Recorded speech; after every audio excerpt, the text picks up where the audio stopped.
Quando a mãe do meu melhor amigo pediu ajuda para se mudar, eu não fazia ideia de que minha vida estava prestes a virar de cabeça para baixo. Prazer, meu nome é Alex. Tenho 25 anos, sou pedreiro autônomo e moro sozinho num AP pequeno no sítio cercado, em Curitiba. A vida por aqui é simples, vizinhos que te cumprimentam no portão, caminhonete velha que vive mais no mecânico que na rua, e uma rotina honesta, mas sem glamour nenhum. Conheci o Rafael na época da faculdade, na UTFRU. Ele fez engenharia civil comigo, mas tomou outro rumo depois de formado. Viramos praticamente irmãos. E foi por causa dessa amizade que tudo começou. Numa manhã gelada de outono, ele me mandou uma mensagem. Cara, minha mãe vai se mudar pro Batel. Pode dar uma força com a mudança sábado? Respondi que sim sem pensar muito. Sempre gostei da dona Ângela. Educada, sempre tratou todo mundo bem, inclusive quando a gente enchia a casa dela de marmanjos comendo pizza e jogando videogame na época da faculdade. Mas fazia anos que eu não a via. Então, no sábado marcado, lá estava eu com a minha caminhonete gemendo nas subidas do alto da 15, indo buscar caixas e móveis no sobrado onde ela morava com o ex-marido. Foi só descer do carro e ver ela saindo da porta com uma caixa nos braços que eu percebi, alguma coisa em mim mudou. Ângela, aos 42 anos, parecia mais firme e bonita do que eu lembrava.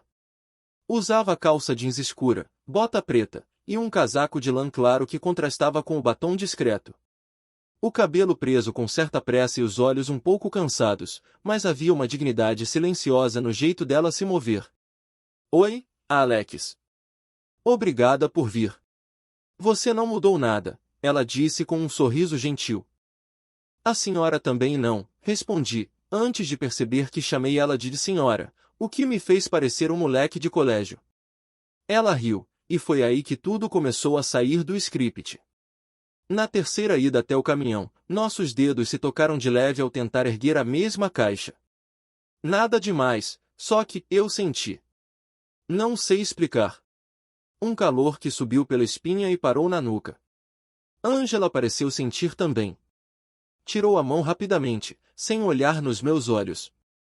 Desculpa. Essa caixa tá mais pesada do que parece, ela comentou, desviando o olhar para a janela do segundo andar. Às vezes, o peso não é só das coisas que estão dentro, eu soltei, meio no automático, sem nem saber por que falei aquilo. Ela me encarou por um segundo a mais do que o necessário. Silêncio. Depois, deu um meio sorriso e seguiu andando. Durante o resto da manhã, empilhamos móveis, carregamos eletrodomésticos, desmontamos estantes.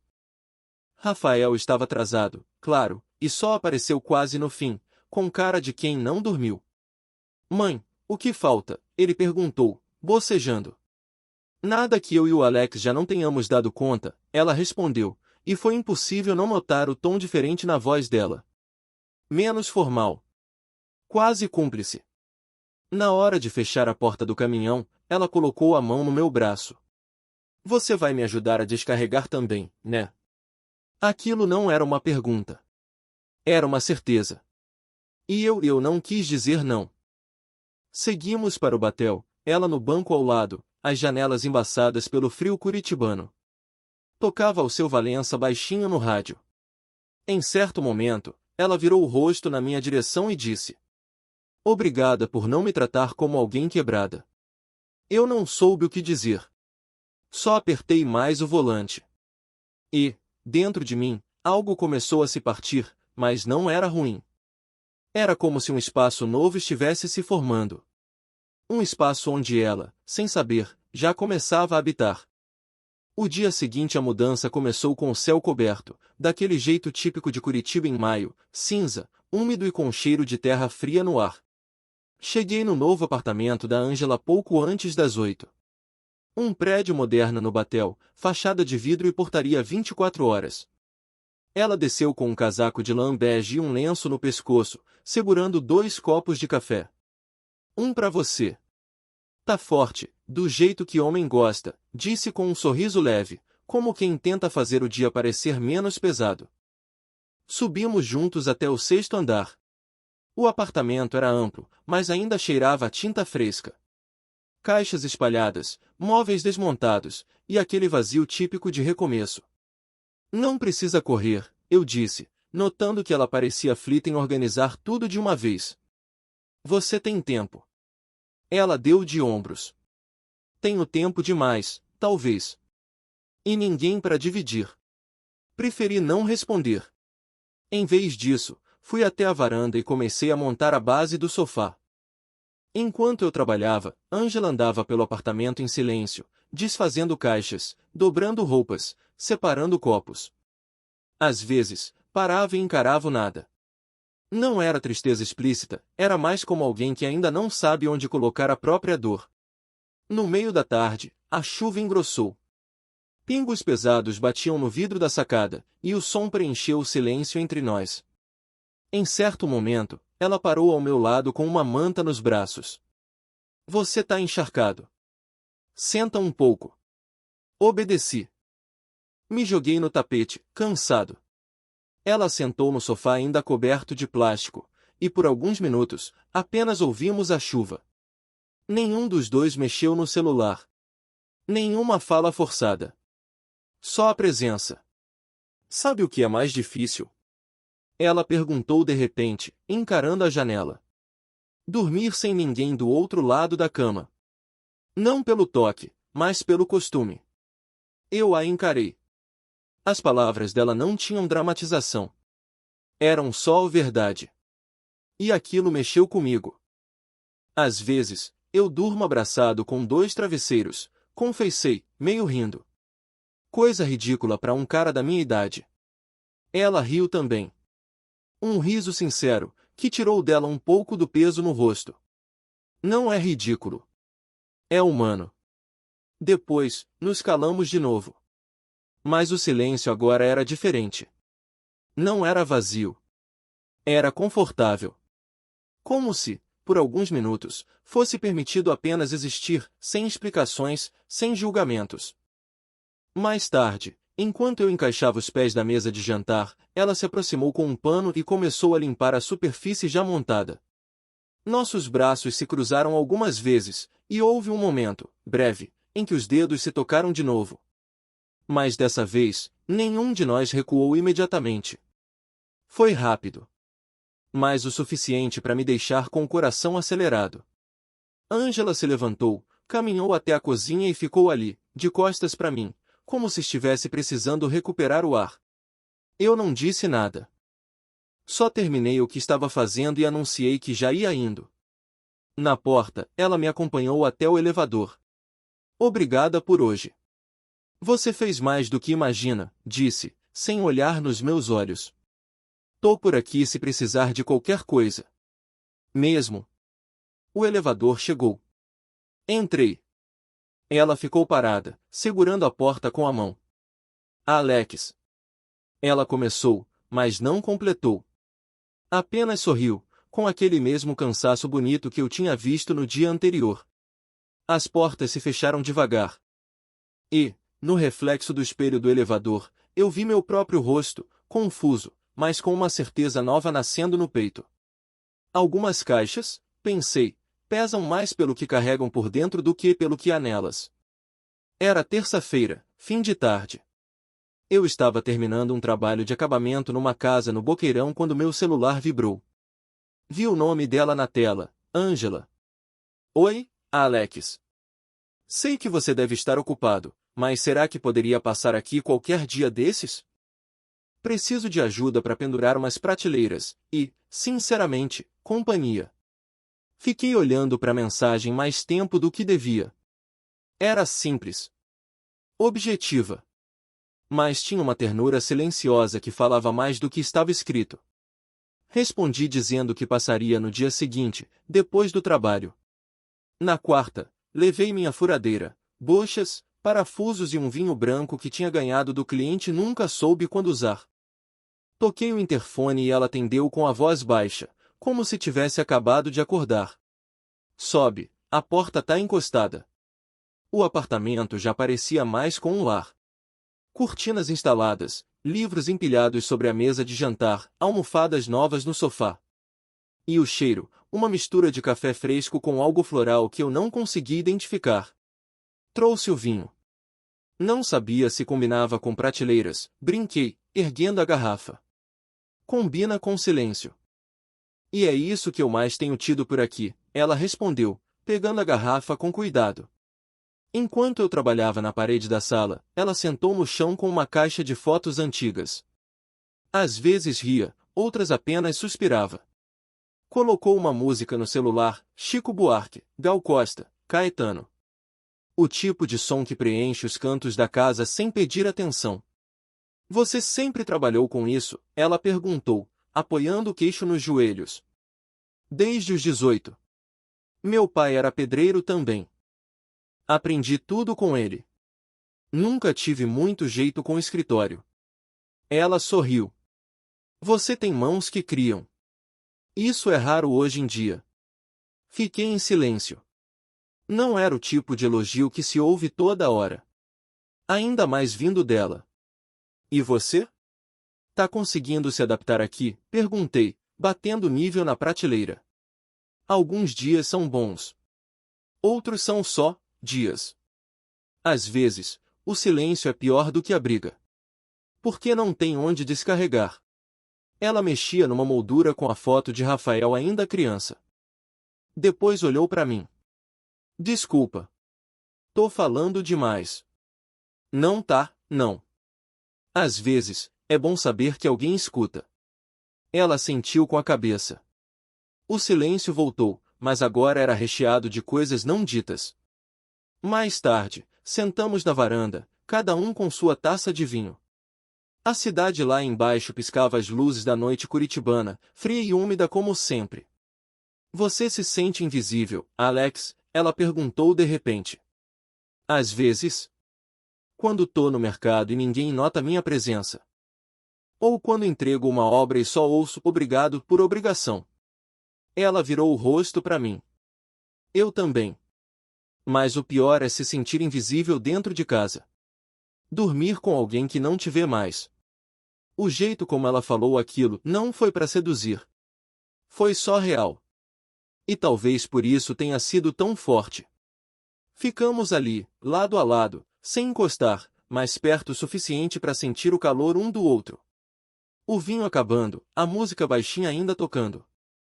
Em um momento, ela se levantou, foi até a sala e voltou com uma manta. Cobriu minhas pernas e sentou-se de novo. E ali, debaixo da mesma manta, nossos braços finalmente se tocaram. Devagar. Natural. Mas sem que nenhum dos dois recuasse. Olhei para ela. Ela olhou de volta. O olhar demorou, mas não avançou. Só ficamos ali, num silêncio carregado de vontade e medo. Foi um daqueles momentos em que não acontece nada, mas tudo muda. Chovia aquela noite. Daquelas chuvas finas e constantes que deixam Curitiba com um cheiro de pinhão e nostalgia. Eu estava em casa, deitado no sofá, quando ela mandou a mensagem. Hoje foi um dia ruim. Se não for incômodo, vem tomar um café comigo. Não pensei duas vezes. Peguei a jaqueta, as chaves da caminhonete e fui. Cheguei ao prédio com os vidros ainda molhados e os faróis refletindo nos paralelepípedos da rua. A porta já estava entreaberta. Entrei devagar, avisando. Sou eu, Ângela. Ela surgiu da cozinha com uma caneca nas mãos. Moletom cinza, meias grossas, cabelos presos de qualquer jeito. Mas havia algo nela que me fez parar por um segundo antes de dizer qualquer coisa. Tem café. Mas também tem chá, se preferir algo mais calmo. Hoje é noite de café, respondi, tentando sorrir. Sentamos no sofá, um ao lado do outro. A TV estava ligada, mas no mudo. As luzes da sala estavam baixas, só o abajur no canto iluminava de forma suave. Ela tomou um gole e apoiou a caneca no joelho. Você já se sentiu um quarto inteiro mesmo estando numa casa cheia de gente? Já. E acho que ainda me sinto, às vezes. Ângela olhou para frente, como se tentasse enxergar algo além das paredes. Eu só ouvi a chuva e o som distante de um ônibus passando lá embaixo. Passei o dia inteiro tentando ser forte. E, agora à noite, me senti cansada até de mim mesma. Não havia nada que eu pudesse dizer. Então, apenas estiquei o braço e encostei minha mão na dela. Ela não recuou. Pelo contrário. Apertou suavemente meus dedos, como quem encontra um porto seguro num mar agitado. Ficamos assim por um tempo. Depois, ela virou o rosto na minha direção. Você me olha de um jeito que faz tudo parecer mais leve. Eu ia dizer algo, mas não deu tempo. Nossos rostos já estavam próximos. E então aconteceu. O beijo foi lento, quase tímido. Mas cheio de camadas. Como se cada segundo contivesse anos de silêncio, de desejo contido, de vontades sufocadas. Não houve pressa. Não houve explicação. Só entrega. Ela encostou a testa na minha e fechou os olhos. A gente não devia, murmurou. Eu sei. Mas nenhum dos dois se afastou. Havia culpa. Claro que havia. Ela era a mãe do meu melhor amigo. Eu tinha 25. Ela, 42. E ainda assim, naquele instante, nada disso parecia mais importante do que a forma como nossos corpos conversavam sem palavras. Não fomos além. Nem era preciso. O beijo foi o suficiente para embaralhar tudo. O que era antes amizade, respeito e carinho ganhou outra camada. Mais densa. Mais íntima. Ficamos em silêncio depois. Ela deitou a cabeça no meu ombro. E, por minutos longos, o mundo desapareceu. Até que, com a voz baixa, ela disse: Ninguém pode saber, Alex. Principalmente o Rafa. Assenti. Mesmo sem saber como esconder algo assim. Me levantei pouco depois. Ela me acompanhou até a porta. A despedida foi sem toques, sem novo beijo.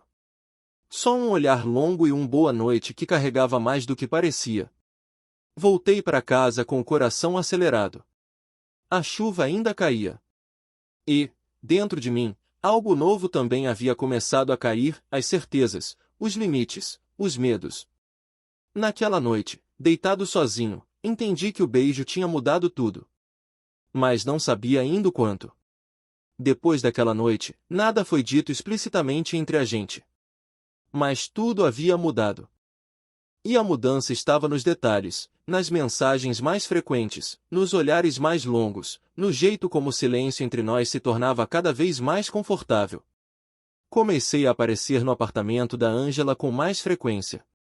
Às vezes sob o pretexto de ajudar a instalar algo, outras apenas para tomar um café. E cada visita parecia menos uma visita e mais uma volta para casa. Aos poucos, a rotina foi se moldando em torno da nossa presença um no outro. Num sábado nublado, fomos juntos ao mercado municipal. Eu carregando a sacola de pano com legumes e queijos, ela escolhendo ervas frescas como quem decifrava poesia com as mãos.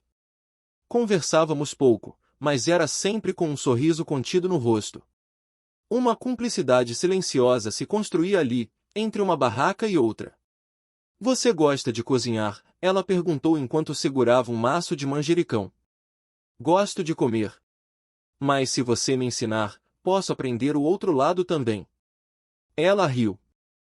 Um riso mais leve do que o de semanas atrás. Voltamos para o apartamento com sacolas cheias e planos improvisados. Preparamos juntos um risoto simples, tomando vinho e ouvindo uma playlist de MPB que parecia conhecer nossos humores melhor do que nós mesmos. Em certo momento, ao tentar cortar uma cebola, fui desajeitado e quase deixei a faca cair. Calma, Alex. Risoto não se faz com pressa. Ela se aproximou por trás, segurando minha mão devagar.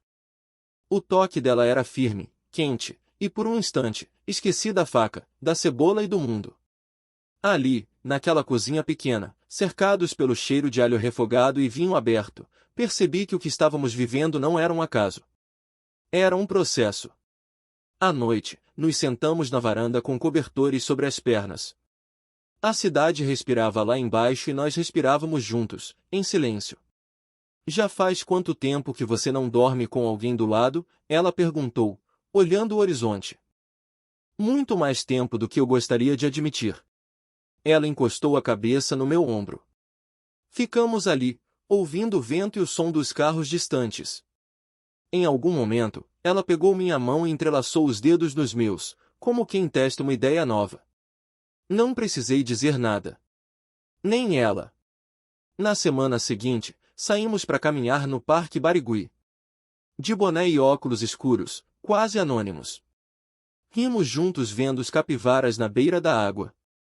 Compramos milho cozido e dividimos um potinho de açaí. Era tudo tão natural que chegava a assustar. Mais tarde, em casa, ela colocou um disco antigo para tocar.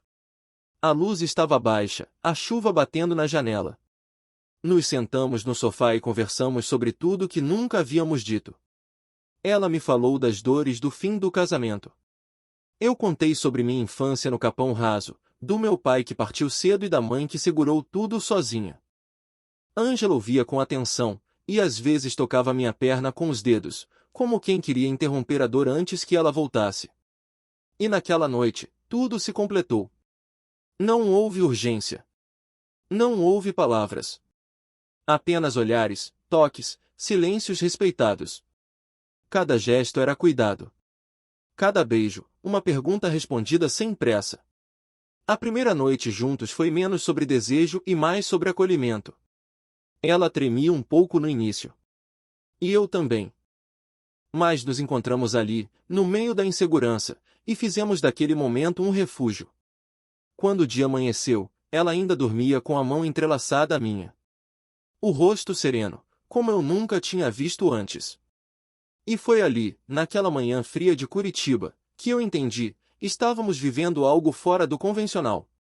Mas totalmente dentro do que se pode chamar de verdadeiro. Era uma segunda-feira qualquer. Eu estava no centro, terminando o acabamento de um corredor comercial, quando vi a notificação no celular. Rafael nunca mandava mensagem daquele jeito. Sem emoji, sem apelido, sem rodeios. A gente precisa conversar. Sobre minha mãe. O coração disparou. O corpo esquentou. Por alguns segundos, o mundo ao redor ficou em segundo plano. Combinei de encontrá-lo no Largo da Ordem, no final da tarde. Um lugar que costumava nos trazer boas memórias, cerveja barata, roda de viola, risadas soltas. Mas, naquele dia, tudo parecia diferente. Ele chegou antes. Estava de jeans escuro e jaqueta, sentado num banco de madeira, mexendo no celular com os cotovelos apoiados nos joelhos. Quando me viu, levantou devagar. Sem sorriso. Tá acontecendo alguma coisa entre você e a minha mãe? Não houve espaço para desviar. Nem para mentir. Tá, Rafa. E não é de agora. Ele respirou fundo, fechando os olhos por um segundo. Você tem noção do que isso significa? Do que representa? Tenho. E tentei lutar contra. Mas não é algo passageiro. Rafael começou a andar de um lado para o outro, as mãos na cabeça. Eu fiquei parado. Era como se eu estivesse no banco dos réus, e ele fosse juiz e irmão ao mesmo tempo. Cara, você era meu melhor amigo. Como é que você... Não foi planejado. Aconteceu. A gente tentou ignorar. Mas tem coisa que não dá pra fingir que não existe. Ele me olhou, os olhos marejados. Você dormiu com ela? Silêncio. Rafa. Você. Dormiu. Com a minha mãe. Assenti, sem coragem de dizer em voz alta. Ele deu um passo para trás, como se tivesse levado um soco. Eu não sei se fico com nojo ou se só tô triste. Sei que é difícil. Mas não foi traição, nem falta de respeito. A gente se cuida. A gente se entende. Ele não respondeu. Apenas pegou as chaves no bolso e saiu andando. Eu fiquei ali, parado, vendo as pessoas passarem com seus guarda-chuvas abertos, como se nada tivesse acontecido. No dia seguinte, Ângela me chamou para um café num lugar discreto perto da Praça da Espanha. Cheguei antes. Ela entrou de óculos escuros, o rosto tenso. Ele sabe, né? Sabe? Não consegui esconder. Ele me confrontou direto. Ângela suspirou, passando a mão pelos cabelos. Achei que ainda tínhamos tempo. Talvez a gente nunca teve. Ela ficou em silêncio, mexendo o café com uma colher pequena. Eu preciso falar com ele.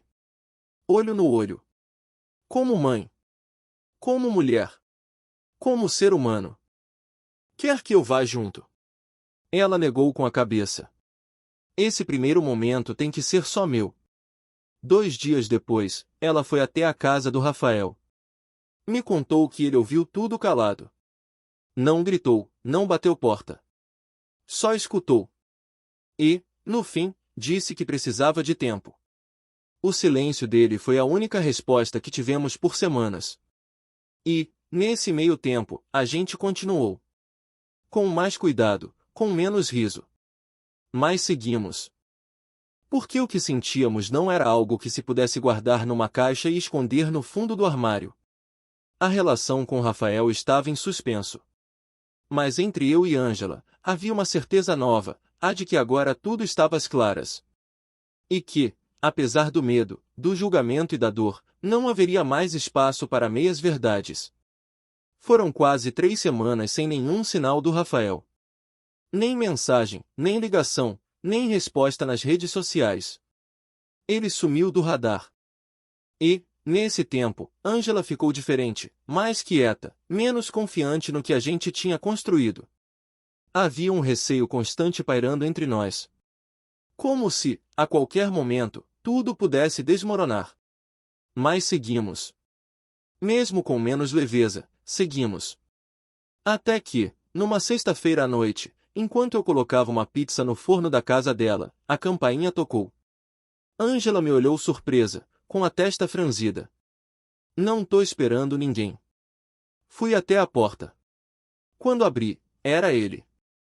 Rafael. De casaco escuro, mochila nas costas e uma expressão cansada. Os olhos vermelhos, talvez do frio, talvez de choro. Posso entrar? Ângela, que vinha vindo da cozinha, parou na metade do corredor. Ficou ali, em silêncio, encarando o próprio filho. Ele passou por mim sem dizer nada. Largou a mochila no chão e foi até a sala.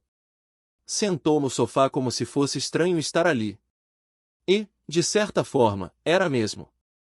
Não sei por onde começar, ele disse, olhando para o chão. Ângela se aproximou devagar, sentando do outro lado. Eu fiquei em pé, meio deslocado. Você não precisa começar explicando nada, ela respondeu. Só fala o que tá sentindo. Ele respirou fundo. No começo, eu fiquei com raiva. De você. Dele. De tudo. Senti como se tivessem tirado algo de mim. Mas depois, comecei a lembrar de quem vocês são. E percebi que talvez o problema não fosse o que aconteceu, mas como eu me senti diante disso. Ângela esticou a mão, devagar, até encostar na dele.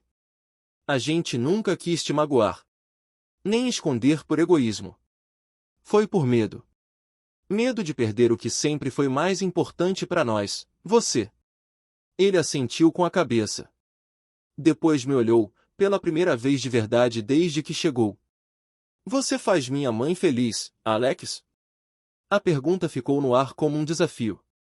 Mas não um acusatório, era sincera, direta. Faço o melhor que posso. E aprendo com ela todos os dias. Não é só afeto. É cuidado, é presença, é verdade. Ele ficou em silêncio por alguns segundos. Depois deu um leve sorriso. Você sempre foi bom com palavras. Mas agora eu vi que não é só discurso. Ela tá diferente. Tá mais viva. Ângela segurou o choro com um sorriso tímido. Eu, por dentro, desmontei. Naquela noite, com a pizza já quase fria, sentamos os 3 à mesa. A conversa foi leve. Rimos de histórias antigas, lembramos de viagens da faculdade, de festas no AP da Vila Isabel. Rafael parecia mais leve. Ainda cauteloso, mas disposto. Antes de ir embora, ele abraçou a mãe com força. Depois olhou para mim e disse: Isso não é o que eu imaginava pro futuro. Mas talvez o futuro nunca seja como a gente imagina. Só cuida bem dela. Pode deixar. Sempre. Ângela fechou a porta devagar quando ele saiu. Encostou a testa na madeira e ficou ali, respirando fundo.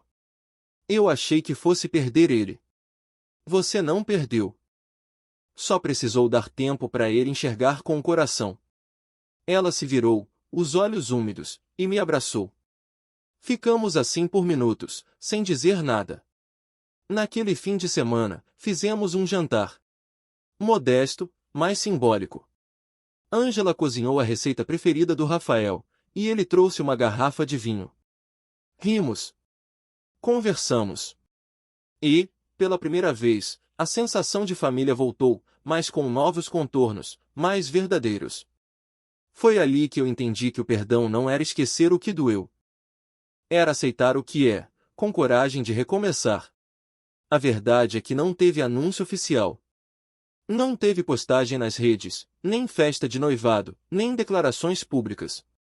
A gente simplesmente passou a viver junto. Foi natural. Como se cada xícara de café compartilhada, cada domingo preguiçoso, cada livro deixado na mesa de cabeceira fossem tijolos numa construção que não precisou de planta para dar certo. Ângela passou a dormir mais na minha casa do que na dela. Depois, passamos a acordar sempre no mesmo endereço. E quando percebemos, já estávamos dividindo contas, listas de supermercado e as pequenas manias um do outro. Ela ria do jeito que eu dobrava mal as toalhas. Eu aprendi a cozinhar sem destruir a cozinha toda. E, aos poucos, os dias foram se tornando rituais. Café na varanda com pão de queijo quente. Caminhadas de mãos dadas no jardim botânico, onde ela dizia que se sentia dentro de um quadro pintado à mão. Leituras compartilhadas à noite, às vezes em silêncio, outras trocando comentários sobre personagens e histórias que nos atravessavam.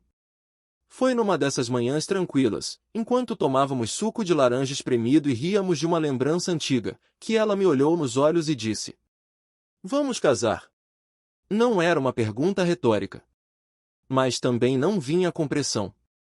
Casar como? Perguntei, rindo. Do nosso jeito. Com o que importa. Com quem importa. E foi assim que, 2 meses depois, estávamos em Morretes, no pé da Serra do Mar, cercados de árvores, parentes e amigos próximos. Nada de igreja, nada de luxo. Só a gente, uma roda de música ao vivo, mesa de madeira com flores do campo e risadas espalhadas pelo vento. Ângela usava um vestido leve, branco, esvoaçante. Eu, uma camisa de linho claro e calça de sarja. Rafael foi o primeiro a chegar. Trouxe uma garrafa de cachaça artesanal e um abraço forte. Nunca vi minha mãe tão bonita, ele disse. E eu soube que estava tudo certo. As fotos daquele dia não foram feitas por fotógrafo profissional. Foram tiradas pelos amigos, pelos sobrinhos, pelo tio com celular antigo. Mas todas tinham algo em comum, sorrisos verdadeiros. Daqueles que nascem de dentro. À noite, deitados na rede na varanda da pousada, ouvimos o som dos grilos e da mata. Acha que vão nos julgar por essa escolha? Perguntei. Com certeza. Mas que sorte a nossa não viver para agradar os outros, ela respondeu, encostando a cabeça no meu peito. Desde então, a vida seguiu. Com suas rotinas e surpresas. Continuamos morando em Curitiba, agora num apartamento com a nossa cara. Rafael visita com frequência, às vezes trazendo uma namorada nova, às vezes sozinho, mas sempre com um sorriso no rosto. Aos domingos, cozinhamos juntos. Às quartas, maratonamos filmes antigos. E, toda noite, antes de dormir, Ângela lê algumas páginas em voz alta, seja de Clarice, Drummond ou crônicas do Rubem Braga. Não vivemos um amor de cinema. Vivemos um amor real. Com contas a pagar, mau humor matinal e pilhas de roupa para dobrar. Mas também com respeito, cuidado e um silêncio que acolhe em vez de afastar. Hoje, olhando para trás, entendo que o amor verdadeiro nem sempre vem do jeito que a gente espera. Às vezes, ele chega de mansinho, sem fazer alarde, e vai tomando espaço até se tornar impossível de ignorar. E quando vem, do jeito certo, na hora certa, com a pessoa certa, ele não precisa de rótulo, nem de explicação. Só de coragem. Meu nome é Alex. E essa foi a história de como eu encontrei o amor na mulher que, por muito tempo, eu achava que era apenas a mãe do meu melhor amigo. Mas ela era muito mais do que isso. Ela era minha casa.